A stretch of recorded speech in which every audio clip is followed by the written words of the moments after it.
adduun kana arkaysaan oo dhamme hadday ilaahay agtii garab kaneeca leegtay. kaneeco waa xasharadan yar ee wax dhibta ee dadka qaniinta. insectkaa yar, xasharadaa yar garabkeedu labada baale ay ku duushay intay leegiin. marka hore kaneeca yar oo wax nafla aanay hayn, haddana kaneeca la qaybqaybiyey. markaasaa waxaa la qaatay garab ka mid a. garab kaneeco intuu qiimo agtaada ka leeyi, yacni kaneecaan qiimo lahayn waaba garabkeede.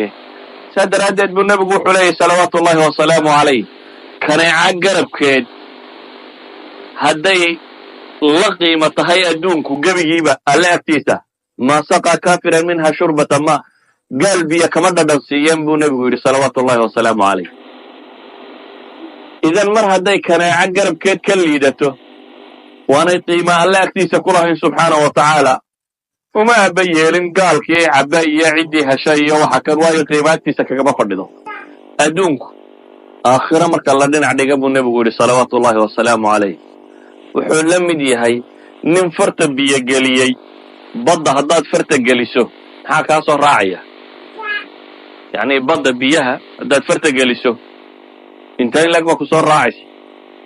yacni gacantaadu inay qoydo unbaa ku soo raacaya. inta in lag baa hadhaysa, baddii oo dhan baa hadhaysa. haddii adduun iyo aakhiro laysdhinac dhigo min xayث alkahra, tira badni marka laga eegayo haddii laysdhinac dhigo waxay u dhigmaan baa la leeyahy subxaanahu wa tacaala in ay tahay waxaa yar waxa kaa soo raacaya.